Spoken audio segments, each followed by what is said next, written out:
Hello dear friends, welcome to Physics by Grace YouTube channel. This is Dr. Saju K. John from Grace Institute of Advanced Physics. ഇത് scientific officer ഫിസിക്സിലെ lasers and fibre optics എന്നുള്ള മൊഡ്യൂളിലെ first ലെക്ചറാണ്. ഈ ലെക്ചറിൽ ഞാൻ discuss ചെയ്യുന്നത് ലേസറിൻ്റെ applications, properties, working ഈ കാര്യങ്ങളാണ് ഡിസ്കസ് ചെയ്യുന്നത്. അടുത്ത ക്ലാസ്സിൽ നമ്മൾ ഐൻസ്റ്റീൻ കോഎഫിഷ്യൻസ് ഡിസ്കസ് ചെയ്യും. ഓക്കെ, ഇവിടെ ഫസ്റ്റ് ലേസറിൻ്റെ ഫുൾ ഫോം എന്താണെന്ന് പറഞ്ഞോട്ടെ. ലേസറിൻ്റെ full form light amplification by stimulated emission of radiation എന്നുള്ളതാണ്. ഓക്കെ, അപ്പോൾ ലേസറിൻ്റെ പ്രധാനപ്പെട്ട പ്രിൻസിപ്പിളാണ് ആ പേരിൽ തന്നെ കാണുന്നത്, സ്റ്റിമുലേറ്റഡ് എമിഷൻ ഓഫ് റേഡിയേഷൻ. ഇത് ഫസ്റ്റ് സക്സസ്ഫുൾ ലേസർ ബിൽഡ് ചെയ്യുന്നത് TH മെയ്മാൻ ആണ്. മെയ്മാൻ എന്നുള്ള പേര് എല്ലാവർക്കും ഓർമ്മയുള്ളൊരു പേരായിരിക്കും, ഞാൻ വിചാരിക്കുന്നു, മെയ്മാൻ. ഓക്കെ, അദ്ദേഹമാണ് ഫസ്റ്റ് സക്സസ്ഫുൾ ലേസർ ബിൽഡ് ചെയ്യുന്നത് 1960. ഇനി എന്താണ് ഒരു ലേസർ? ലേസർ എന്ന് പറഞ്ഞാൽ ഒരു കൊഹറൻറ്റ് സോഴ്സാണ്, കൊഹറൻറ്റ് സോഴ്സ് ഓഫ് ലൈറ്റ്. മാത്രമല്ല മോണോക്രോമാറ്റിക് ആണ്. ലേസറിൻ്റെ വേവ് ലെങ്ത് റേഞ്ച് 0.2 മൈക്രോമീറ്റർ തൊട്ട് 20 മൈക്രോമീറ്റർ വരെയാണ്. 0.2 മൈക്രോമീറ്റർ എന്ന് പറഞ്ഞാൽ 200 നാനോമീറ്റർ ആണ്. So it belongs to the UV range. ഈ 20 മൈക്രോമീറ്റർ ഒക്കെ IR റീജിയനിലാണ് പെടുന്നത്. അപ്പോൾ UV തൊട്ട് IR വരെയുള്ള വേവ് ലെങ്ത്തുകളൊക്കെ പ്രൊഡ്യൂസ് ചെയ്യാൻ ലേസറിന് കഴിയും. ഓക്കെ, കൊഹറൻസിയും മോണോക്രോമാറ്റിസിറ്റിയും ഒക്കെ ഞാൻ വരുന്ന സ്ലൈഡിൽ എക്സ്പ്ലെയിൻ ചെയ്യാം. ഓക്കെ, അടുത്ത സ്ലൈഡുകളിൽ എക്സ്പ്ലെയിൻ ചെയ്യാം. ലേസറിൻ്റെ അപ്ലിക്കേഷൻസ് ഒന്ന് പറഞ്ഞോട്ടെ. കുറച്ച് അപ്ലിക്കേഷൻസ് ആണ് ഇവിടെ ലിസ്റ്റ് ചെയ്തിട്ടുള്ളത്. ബാർകോഡ് റീഡേഴ്സിൽ യൂസ് ചെയ്യുന്നുണ്ട്. ബാർകോഡ് റീഡ് ചെയ്യാൻ വേണ്ടി നമ്മൾ സൂപ്പർ മാർക്കറ്റിലൊക്കെ കാണുന്ന പോലെ ബാർകോഡിൽ റീഡ് ചെയ്യാൻ വേണ്ടി ലേസസ് യൂസ് ചെയ്യുന്നുണ്ട്. ഡിസ്കുകൾ, കോമ്പാക്ട് ഡിസ്ക്, CD-കൾ റീഡ് ചെയ്യാൻ ലേസസ് യൂസ് ചെയ്യുന്നുണ്ട്. കമ്പ്യൂട്ടറിൻ്റെ ലേസർ പ്രിൻ്ററുകൾ നമുക്കറിയാം, കമ്പ്യൂട്ടേഴ്സായിട്ട് കണക്ട് ചെയ്യുന്ന ലേസർ പ്രിൻ്ററുകൾ. അതുപോലെ കളർ കോപ്പിയേഴ്സ് ലേസർ യൂസ് ചെയ്യുന്നുണ്ട്. ഹോളോഗ്രാഫിക്ക് ലേസർ യൂസ് ചെയ്യുന്നുണ്ട്. അത് നമുക്ക് ഇതേ മൊഡ്യൂൾ തന്നെ അവസാനം പഠിക്കാനുണ്ട്, ഹോളോഗ്രാഫി. പല മെഡിക്കൽ പ്രൊസീജിയേഴ്സിനും ലേസേഴ്സ് യൂസ് ചെയ്യുന്നുണ്ട്. ഫൈബർ ഒപ്റ്റിക് കമ്മ്യൂണിക്കേഷനിൽ ലേസേഴ്സ് യൂസ് ചെയ്യാം, അല്ലെങ്കിൽ LED യൂസ് ചെയ്യാം. സെൻസറുകളായിട്ട് ലേസേഴ്സ് യൂസ് ചെയ്യുന്നുണ്ട്. നോൺ ഡിസ്ട്രക്റ്റീവ് ടെസ്റ്റിംഗ്, ചില ഒബ്ജക്റ്റുകളുടെയൊക്കെ ക്രാക്സോ അങ്ങനെ എന്തെങ്കിലും ഡിഫക്റ്റുകളൊക്കെ ഉണ്ടെങ്കിൽ അതറിയാൻ വേണ്ടി ലേസേഴ്സ് കടത്തിവിട്ട് ടെസ്റ്റ് ചെയ്യാൻ പറ്റും. സ്പെക്ട്രോസ്കോപ്പിക് മെഷർമെൻറ്റ്സിന് യൂസ് ചെയ്യുന്നുണ്ട്. മിലിറ്ററി സിസ്റ്റംസിൽ ലേസേഴ്സ് യൂസ് ചെയ്യുന്നുണ്ട്. മെറ്റീരിയൽ പ്രോസസ്സിംഗ് എന്ന് പറഞ്ഞാൽ കട്ടിങ്, വെൽഡിങ് അങ്ങനെയുള്ള പ്രോസസ്സിങ്ങിലെല്ലാം ഹൈ പവർ ലേസേഴ്സ് യൂസ് ചെയ്യുന്നുണ്ട്. ഇതൊക്കെയാണ് ലേസേഴ്സിൻ്റെ കുറച്ച് അപ്ലിക്കേഷൻസ്. ഇനി ലേസേഴ്സിൻ്റെ ഇമ്പോർട്ടൻ്റ് ആയിട്ടുള്ള പ്രോപ്പർട്ടീസ് എന്തൊക്കെയാണ്? യുണീക്ക് ആയിട്ടുള്ള ലേസേഴ്സിൻ്റെ പ്രോപ്പർട്ടീസ് ഒന്ന് ഹൈ മോണോക്രോമാറ്റിസിറ്റിയാണ്. ഹൈ മോണോക്രോമാറ്റിസിറ്റി എന്ന് പറഞ്ഞാൽ ഒരു സിംഗിൾ വേവ് ലെങ്ത് പ്രൊഡ്യൂസ് ചെയ്യാനുള്ള കഴിവ്. സിംഗിൾ വേവ് ലെങ്ത് പ്രൊഡ്യൂസ്, അതാണ് ഹൈ മോണോക്രോമാറ്റിസിറ്റി എന്ന് പറയാം. അല്ലെങ്കിൽ narrow spectral width or high temporal coherence എന്നൊക്കെ അതിനെ വിളിക്കാം. ഇതൊരു LED സ്പെക്ട്രമാണ്. LED സ്പെക്ട്രത്തിൻ്റെ ബാൻഡ് വിഡ്ത്ത് നോക്കുകയാണെങ്കിൽ ഏകദേശം അതിൻ്റെ ബാൻഡ് വിഡ്ത്ത് ഏകദേശം ഇത്രയാണ് വരുന്നത്.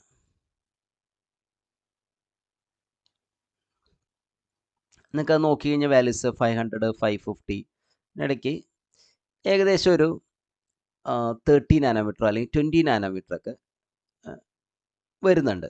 റഫായിട്ട് ഞാൻ പറയട്ടെ, 25 നാനോമീറ്റർ ബാൻഡ് വിഡ്ത്ത് വരുന്നുണ്ട്. നിങ്ങൾക്ക് നോക്കിയറിയാം, വാല്യൂസ് നോക്കി കഴിഞ്ഞാൽ മനസ്സിലാവും. 25 നാനോമീറ്ററോളം വിഡ്ത്ത് വരുന്നുണ്ട് LED സ്പെക്ട്രത്തിന്. LED അല്ലേ, ലൈറ്റ് എമിറ്റിംഗ് ഡയോഡ് എമിറ്റ് ചെയ്യുന്ന സ്പെക്ട്രം. പക്ഷേ അതിനെ കമ്പയർ ചെയ്യുമ്പോഴും നമ്മൾ LED ആയിട്ട് കമ്പയർ ചെയ്യുന്നത്, LED എന്നുള്ളത് താരതമ്യേന ബാൻഡ് വിഡ്ത്ത് കുറവുള്ള സ്പെക്ട്രമാണ് LED മറ്റ് ലൈറ്റുകൾ വെച്ച് നോക്കുമ്പോൾ. അതിനെ കമ്പയർ ചെയ്യുമ്പോൾ നമുക്ക് ലേസർ നോക്കുമ്പോൾ ലേസറിൻ്റെ ബാൻഡ് വിഡ്ത്ത് ഇവിടെ ഒരു എക്സ്പെരിമെൻ്റൽ സ്പെക്ട്രമാണ് നിങ്ങൾ കാണുന്നത്. നോക്കൂ, 1550, 1552. അപ്പോൾ ഇതാണ് 1551. അങ്ങനെയാണെങ്കിൽ ഈ ഒരു ബാൻഡ് വിഡ്ത്ത് നിങ്ങൾ ശ്രദ്ധിച്ചു കഴിഞ്ഞാൽ വളരെ ചെറുതാണ്. ഇറ്റ് ഈസ് ലെസ് ദാൻ, ഈ എക്സ്പെരിമെൻ്റൽ ഡാറ്റയിൽ കാണുന്നത്, it is less than the bandwidth beta is less than 1 nanometre. അപ്പോൾ ലേസറിൻ്റെ ബാൻഡ് വിഡ്ത്ത് വളരെ കുറവാണ്. അതിൻ്റെ അർത്ഥം ലേസർ ഏതാണ്ട് മോണോക്രോമാറ്റിക് ആണ്, ഹൈലി മോണോക്രോമാറ്റിക് ആണ്. ഒരു വേവ് ലെങ്ത് എന്ന് പറഞ്ഞാൽ അതിന് കാര്യമായ വ്യത്യാസത്തിലേക്ക് പോകുന്നില്ല. ആ വേവ് ലെങ്ത്തിൽ തന്നെ ആണ് ലൈറ്റ് എമിറ്റ് ചെയ്യുന്നത്. ഓക്കെ, അപ്പോൾ ലേസർ ഹൈലി മോണോക്രോമാറ്റിക് ആണെന്നുള്ള കാര്യം വളരെ ക്ലിയർ ആണ്. രണ്ടാമത്തെ ഹൈലി കൊള്ളിമേറ്റഡ് ബീമാണ്. കൊള്ളിമേറ്റഡ് ബീം എന്ന് ഉദ്ദേശിക്കുന്നത് പാരലായിട്ട് തന്നെ കടന്നു പോകാൻ പറ്റും. നമ്മൾ സാധാരണ ഒരു ടോർച്ച് അടിക്കുകയാണെങ്കിൽ അടുത്ത് ആണെങ്കിൽ അതിൻ്റെ സ്പോട്ട് ചെറുതായിട്ട് കാണും, കുറേ കൂടി അകലിക്കാകുമ്പോൾ സ്പോട്ട് ഭയങ്കരമായിട്ട് വലുതാവും. ലേസറിൻ്റെ സ്പോട്ട് ഒട്ടും ഡൈവേർജ് ചെയ്യുന്നില്ല എന്നല്ല, ചെറിയ ഡൈവേർജൻസ് ഉണ്ട് ലേസർ ബീമിനും. പക്ഷേ ഡൈവേർജൻസ് താരതമ്യേന വളരെ കുറവാണ്. ഹൈലി കൊള്ളിമേറ്റഡ് ബീമാണ് ലേസർ പ്രൊഡ്യൂസ് ചെയ്യുന്നത്. നോക്ക്, മൂന്നാമത്തെ പ്രോപ്പർട്ടി ഇതാണ്, high powers can be produced. High powers, പല പവറിലുള്ള ലേസറുകൾ നമ്മൾ യൂസ് ചെയ്യുന്നുണ്ട്. ലാബിലൊക്കെ യൂസ് ചെയ്യുന്ന, നമ്മൾ പലപ്പോഴും സ്റ്റുഡൻസിനൊക്കെ കൊടുക്കുന്ന ലേസേഴ്സൊക്കെ മില്ലി വാട്ട് ലേസേഴ്സാണ്, പവർ കുറഞ്ഞ 10⁻³ വാട്ട് അല്ലെങ്കിൽ മില്ലി വാട്ട്. പിന്നെ വോട്ടിൻ്റെ ഓർഡറിൽ 1 വാട്ട് 2 വാട്ട് 3 വാട്ട് ഒക്കെ ആ ഓർഡറിലുള്ള ലേസറുകളുണ്ട്. കിലോ വാട്ടിലുള്ള ലേസറുകളുണ്ട്, മെഗാവാട്ടിലുള്ള ലേസറുകളുണ്ട്. പിന്നെ പൾസ് ലേസറുകളാണെങ്കിൽ ഇത് കണ്ടിന്യൂസ് വേവ് ലേസറുകളാണ്, ഇങ്ങനെ കണ്ടിന്യൂസ് ഔട്ട്പുട്ട് കിട്ടുക. പൾസ് ലേസറുകളാണെങ്കിൽ കുറേ കൂടിയും പവറുകൾ പ്രൊഡ്യൂസ് ചെയ്യാൻ പറ്റും. ഗിഗാവാട്ട്, ടെറാവാട്ട്, പെറ്റാവാട്ട്, എക്സാവാട്ട് ഒക്കെ പവറുകൾ പ്രൊഡ്യൂസ് ചെയ്യാൻ പറ്റും. ഓക്കെ, ഇതൊക്കെ വലിയ പവറുകളാണ്, 10⁻18 വാട്ടൊക്കെയാണ്. ഓക്കെ, അപ്പോൾ അങ്ങനെ വലിയ പവറുകൾ പ്രൊഡ്യൂസ് ചെയ്യാൻ ലേസേഴ്സിന് പറ്റും. പൾസ് ലേസേഴ്സിൻ്റെ ഒരു ഇതാണ്, പൾസുകളായിട്ടാണ് എമിറ്റ് ചെയ്യുക. മറ്റേത് കണ്ടിന്യൂസ് വേവ് ലേസറുകളാണ്. അപ്പോൾ കൂടുതൽ പവർ പ്രൊഡ്യൂസ് ചെയ്യാൻ പറ്റുക പൾസ് ലേസേഴ്സിനാണ്. ഇതിന് റിലേറ്റ് ചെയ്യുന്ന ചില ക്വസ്റ്റ്യൻസ് പറഞ്ഞോട്ടെ. Which of the following is not a property of laser light? Laser ലൈറ്റിൻ്റെ പ്രോപ്പർട്ടി അല്ലാത്ത ഏതാണ്? ഡൈവർജൻസ്. മനസ്സിലായ? ലേസേഴ്സിന് നമ്മൾ പറഞ്ഞ കൊള്ളിമേറ്റഡ് ബീമാണ് എന്ന് പറഞ്ഞാൽ ഡയറക്ഷനാലിറ്റി ഉണ്ട്, കൊഹിറൻസ് ഉണ്ട്. കൊഹിറൻസ് പറഞ്ഞാൽ വേവുകൾ തമ്മിൽ, ലേസേഴ്സിൽ എമിറ്റ് ചെയ്യുന്ന വേവുകൾ തമ്മിൽ ഒരേ ഫേസിലായിരിക്കും, അതാണ് കൊഹിറൻസ് എന്ന് പറഞ്ഞാൽ. ഇതാണ് കൊഹിറൻസ് എന്നുള്ള പ്രോപ്പർട്ടി. മോണോക്രോമാറ്റിസിറ്റി ഉണ്ട്, പക്ഷെ ഡൈവേർജ് ചെയ്യില്ല. അപ്പോൾ ഇതാണ് ലേസറിൻ്റെ പ്രോപ്പർട്ടി അല്ലാത്തത്. So this is the answer. Answer is option D. Which event is likely to take place when a photon of energy equal to the difference in energy between two levels is incident in a system? ഇപ്പോൾ രണ്ട് energy ലെവലുകൾ ഉണ്ടെന്ന് വിചാരിക്കുക, E1 and E2. Okay, അപ്പോൾ ഇതിൽ question ചോദിച്ചിട്ടുള്ളതാണ്, when a photon of energy equal to the difference in energy between the two levels is incident in a system. അപ്പോൾ ഈ സിസ്റ്റത്തിലേക്ക് ഫോട്ടോൺസ് വന്ന് വീഴുകയാണെങ്കിൽ, ഒരു ഫോട്ടോൺ വന്ന് വീഴുകയാണെങ്കിൽ അത് ഏത് ലെവലിലാണ് വരുന്നതെന്ന് പറയുന്നില്ല, സിസ്റ്റത്തിലേക്ക് വീഴുന്നു. അപ്പോൾ എന്താണ് സംഭവിക്കുക? അപ്പോൾ സാധാരണ രീതിയിൽ നമുക്കറിയാം, ഇവിടെ ആറ്റങ്ങൾ ഉണ്ടാവും, ഗ്രൗണ്ട് സ്റ്റേറ്റ് അല്ലേ, ഹയർ സ്റ്റേറ്റിലും ആറ്റങ്ങൾ ഉണ്ടാവും, പക്ഷെ കുറവായിരിക്കും. ഗ്രൗണ്ട് സ്റ്റേറ്റിലായിരിക്കും ആറ്റങ്ങൾ കൂടുതൽ. അപ്പോൾ ഇവിടെ നമുക്കറിയാം, ഈ ഗ്രൗണ്ട് സ്റ്റേറ്റിലേക്കാണ് ഈ ഫോട്ടോൺ വരുന്നതെങ്കിൽ എന്താ സംഭവിക്കുക? ഈ ഫോട്ടോണിനെ ഗ്രൗണ്ട് സ്റ്റേറ്റിലെ ആറ്റങ്ങൾ അബ്സോർബ് ചെയ്തിട്ട് അപ്പർ സ്റ്റേറ്റിലേക്ക് പോകും, അബ്സോർപ്ഷൻ നടക്കില്ല, അബ്സോർബ് ചെയ്തിട്ട് ഹയർ സ്റ്റേറ്റിലേക്ക് പോകും. അപ്പോൾ അബ്സോർപ്ഷൻ പോസിബിൾ ആണ്. അതേസമയം തന്നെ അപ്പർ സ്റ്റേറ്റിലേക്ക് ആറ്റങ്ങളാണിത് ആക്സെപ്റ്റ് ചെയ്യുന്നതെങ്കിൽ എന്ത് സംഭവിക്കാം? സ്റ്റിമുലേറ്റഡ് എമിഷൻ നടക്കാം. സ്റ്റിമുലേറ്റഡ് എമിഷൻ നടന്ന് അവർ താഴേക്കും വരാം. മനസ്സിലായോ? സ്റ്റിമുലേറ്റഡ് എമിഷൻ പോസിബിൾ ആണ്.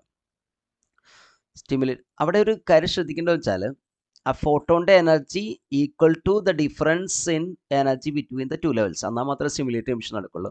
ഫോട്ടോണിൻ്റെ എനർജി H എന്നുള്ളത് എന്തായിരിക്കണം? E2 - E1 ഈക്വൽ ആണ്. അതുകൊണ്ടാണ് ഞാൻ സ്റ്റിമുലേറ്റഡ് എമിഷൻ എന്നും കൂടി പറഞ്ഞത്. രണ്ട് കാര്യം നടക്കാം. ഹയർ സ്റ്റേറ്റിലെ ആറ്റങ്ങൾ ഇത് ആക്സെപ്റ്റ് ചെയ്തിട്ട് അല്ലെങ്കിൽ അബ്സോർബ് ചെയ്തിട്ട് ലോവർ സ്റ്റേറ്റിലേക്ക് വരാം, അപ്പോൾ എമിഷൻ നടക്കാം, സ്റ്റിമുലേറ്റഡ് എമിഷൻ നടക്കാം. അതേസമയം തന്നെ ലോവർ സ്റ്റേറ്റിലെ ആറ്റങ്ങൾ ഇത് അബ്സോർബ് ചെയ്ത് ഹയർ സ്റ്റേറ്റിലേക്ക് പോകാം. അതിന് നമ്മൾ സ്റ്റിമുലേറ്റഡ് അബ്സോർപ്ഷൻ എന്ന് പറയാം, അല്ലെങ്കിൽ സിംപ്ലി അബ്സോർപ്ഷൻ പറയാം. അപ്പോൾ അബ്സോർപ്ഷൻ എമിഷൻ രണ്ടും നടക്കാനുള്ള സാധ്യതയുണ്ട്. ഓക്കെ, അബ്സോർപ്ഷൻ മാത്രമല്ല, എമിഷനും നടക്കാം. ശ്രദ്ധിക്കണം, ആ ഫോട്ടോണിൻ്റെ എനർജി ശ്രദ്ധിക്കണം, E2 - E1 ആണ്. The first laser was invented in May 1960 by Maiman. TH Maiman ആണ് ഫസ്റ്റ് ലേസർ ഇൻവെൻറ്റ് ചെയ്തത്. ഇനി ലേസറിൻ്റെ കമ്പോണൻസ്, കൺസ്ട്രക്ഷൻ ഓഫ് ലേസർ എന്ന് പറഞ്ഞോട്ടെ. ലേസറിലെ 3 കാര്യങ്ങൾ പ്രധാനമായിട്ടുള്ളത്, ഫിസിക്കലി 3 കാര്യങ്ങൾ. ഒന്ന് ആംപ്ലിഫൈങ് മീഡിയം, അല്ലെങ്കിൽ ലേസർ മീഡിയം എന്ന് നമുക്ക് അതിനെ വിളിക്കാം. ലേസർ മീഡിയം അല്ലെങ്കിൽ ഗെയിൻ മീഡിയം എന്നൊക്കെ പറയും. മീഡിയം അടുത്ത ക്ലാസ്സുകൾ നമുക്ക് ഇതിൻ്റെ വർക്കിംഗ് ഒക്കെ കുറച്ചുകൂടി ക്ലിയർ ആവും, കുറേശ്ശെ നമ്മൾ അതിലേക്ക് കടക്കുന്നുള്ളൂ. പിന്നെ പമ്പ്, ലേസർ മീഡിയം ഉണ്ട്, പമ്പ് ഉണ്ട്, ഒപ്റ്റിക്കൽ റെസനേറ്റർ ഉണ്ട്. ഓരോന്നും ഞാൻ പറയാം. ഈ മീഡിയം എന്ന് ഉദ്ദേശിക്കുന്നത്, ഇപ്പോൾ ഇവിടെ കൊടുത്തിട്ടുള്ള ഒരു ഇമേജിൽ ഒരു Nd:YAG solid state ലേസറാണ്. Nd:YAG, okay, Nd:YAG എന്നുള്ള മെറ്റീരിയലിൻ്റെ പേരാണ്. Neodymium, yttrium, aluminium, garnet. Okay, anyway ആ മെറ്റീരിയലിൻ്റെ പേരാണ്. ഇപ്പോൾ റൂബി ലേസറാണ്, റൂബി ക്രിസ്റ്റലാണ് അവിടുത്തെ മീഡിയം. അപ്പോൾ ഒരു മീഡിയം എന്തായാലും വേണം. അതാണ് ഇവിടെ കാണുന്നത്. Nd:YAGൻ്റെ ക്രിസ്റ്റലാണ്. Nd:YAG ക്രിസ്റ്റലാണ് നമ്മളിവിടെ കാണുന്നത്. അപ്പോൾ അതിനെയാണ് ആംപ്ലിഫൈ മീഡിയം, ഗെയിൻ മീഡിയം അല്ലെങ്കിൽ ലേസർ മീഡിയം എന്നൊക്കെ പറയുന്നത്. അപ്പോൾ അതെന്തായാലും വേണം, മീഡിയം വേണം ഫസ്റ്റ് വൺ. അപ്പോൾ മീഡിയത്തിനാണ് പല എനർജി ലെവൽസ് ഉള്ളത് അല്ലേ. ആംപ്ലിഫൈ മീഡിയത്തിൻ്റെ എനർജി ലെവൽസിന് ഇടയ്ക്കാണ് ട്രാൻസിഷൻ നടക്കുന്നത്. ഓക്കെ, ഇനി രണ്ടാമതായിട്ടൊരു പമ്പ് വേണം. എന്താ പമ്പ് ഉദ്ദേശിക്കുന്നത്? നമുക്കറിയാം ലേസർ എമിഷൻ നടക്കണമെങ്കിൽ പോപ്പുലേഷൻ ഇൻവേർഷൻ ഉണ്ടാകണം. ലേസർ എമിഷൻ നടക്കണമെങ്കിൽ പോപ്പുലേഷൻ ഇൻവേർഷൻ ഉണ്ടാകും. അപ്പോൾ എന്ത് ചെയ്യണം? ഗ്രൗണ്ട് സ്റ്റേറ്റിലാണ് സാധാരണ രീതിയിൽ ആറ്റങ്ങൾ കൂടുതൽ അല്ല. ആറ്റങ്ങൾ most of the atoms will be in the ground state. Excite സ്റ്റേറ്റിലെ ആറ്റങ്ങളുടെ എണ്ണം കുറവായിരിക്കും, E1 ആൻഡ് E2. അപ്പോൾ ഗ്രൗണ്ട് സ്റ്റേറ്റിൽ നിന്ന് എനർജി കൊടുത്ത് ആറ്റങ്ങളെ എക്സൈറ്റ് സ്റ്റേറ്റിലേക്ക് കൊണ്ടുപോകണം. അതിനെയാണ് നമ്മൾ പമ്പ് എന്ന് പറയുന്നത്. ഗ്രൗണ്ട് സ്റ്റേറ്റിൽ നിന്ന് എനർജി കൊടുത്ത ആറ്റങ്ങളെ എക്സൈറ്റ് സ്റ്റേറ്റിലേക്ക് കൊണ്ടുപോകണം. മനസ്സിലായോ? പല രീതിയിൽ പമ്പ് ചെയ്യാം. ഇവിടെ ഫോട്ടോൺസ് അല്ലെങ്കിൽ ഫ്ലാഷ് ലാമ്പ്, ഒപ്റ്റിക്കൽ പമ്പിംഗ് എന്ന് പറയാം. ഫ്ലാഷ് ലാമ്പ് തന്നെയാണ് പമ്പ് ഉപയോഗിക്കുന്നത്. എന്ന് പറഞ്ഞാൽ ഫോട്ടോൺസ് വന്ന് തട്ടുമ്പോൾ, ഒപ്റ്റിക്കൽ പമ്പിംഗ് ആണ്. ഫോട്ടോൺസ് വന്ന് തട്ടുമ്പോൾ ആ ഫോട്ടോൺസിനെ അബ്സോർബ് ചെയ്തിട്ട് ആറ്റങ്ങൾ എക്സൈറ്റ് സ്റ്റേറ്റിലേക്ക് പോകും. ഓക്കെ, ഒപ്റ്റിക്കൽ പമ്പിംഗ് ആണ്. ഗ്യാസ് ലേസേഴ്സിലൊക്കെ ഇലക്ട്രിക്കൽ പമ്പിംഗ് ആണ്. അതുപോലെ സെമി കണ്ടക്ടർ ലേസേഴ്സിലും ഇലക്ട്രിക്കൽ പമ്പിംഗ് ആണ്. അപ്പോൾ ഇവിടെ സോളിഡ് സ്റ്റേറ്റ് ലേസർ ആയതുകൊണ്ട് ഇതിൽ ഒപ്റ്റിക്കൽ പമ്പിംഗ് ആണ്. അപ്പോൾ ലൈറ്റ് വന്ന് വീഴുമ്പോൾ, ഫോട്ടോൺസ് വന്ന് വീഴുമ്പോൾ ഈ ഗ്യാപ്പിന് ഈക്വൽ ആയിട്ടുള്ള എനർജി വേണം. അവർ വന്ന് വീഴുമ്പോൾ എന്ത് സംഭവിക്കും? ഈ ആറ്റങ്ങൾ എക്സൈറ്റഡ് സ്റ്റേറ്റിലേക്ക് പോകും. എക്സൈറ്റഡ് സ്റ്റേറ്റിലേക്ക് പോകും, പമ്പ് ചെയ്യാന്ന് പറയാം. അങ്ങനെ എക്സൈറ്റഡ് സ്റ്റേറ്റിൽ നമ്പർ ഓഫ് ആറ്റംസ് ഭയങ്കരമായിട്ട് കൂടും. അതാണ് പമ്പിൻ്റെ ഉപയോഗം. ലോവർ എനർജി സ്റ്റേറ്റിൽ നിന്ന് ഹയർ എനർജി സ്റ്റേറ്റിലേക്ക് ആറ്റങ്ങളെ കൊണ്ടുപോകുക. അപ്പോൾ ഗ്രൗണ്ട് സ്റ്റേറ്റിനേക്കാളും എക്സൈറ്റഡ് സ്റ്റേറ്റിൽ നമ്പർ ഓഫ് ആറ്റംസ് വളരെയധികം കൂടുമ്പോൾ അതിനെ വിളിക്കുന്ന പേരാണ് പോപ്പുലേഷൻ ഇൻവേർഷൻ. പോപ്പുലേഷൻ ഇൻവേർട്ട് ചെയ്യുക. നോർമൽ പോപ്പുലേഷൻ എന്താ? N1, ഇവിടുത്തെ നമ്പർ ഓഫ് ആറ്റംസ് ആയിരിക്കും കൂടുതൽ. നോർമൽ പോപ്പുലേഷൻ അതാ, N1 is greater than N2. പക്ഷേ പോപ്പുലേഷൻ ഇൻവേർഷൻ സ്റ്റേറ്റ് എന്താ? പോപ്പുലേഷൻ ഇൻവേർട്ട് ചെയ്ത സ്റ്റേറ്റ് എന്താ? N2 is greater than N1. അതിന് എന്ത് വേണം? നോർമലി അത് നടക്കില്ല. നമ്മൾ പമ്പ് ചെയ്താൽ മാത്രമാണ് നടക്കുള്ളൂ. മനസ്സിലായോ? ഇവിടെ ഒപ്റ്റിക്കൽ പമ്പാണ് ഞാൻ എക്സ്പ്ലെയിൻ ചെയ്തത്.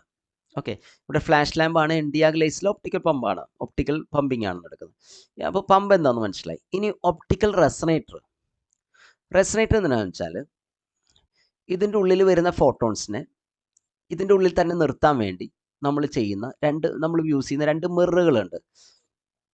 ഇത് ഹൈലി റിഫ്ലക്റ്റീവ് മിററാണ്. നിയർലി 100% ആണ് അതിൻ്റെ 100% റിഫ്ലക്റ്റിംഗ് ആണ് ഈ മിറർ.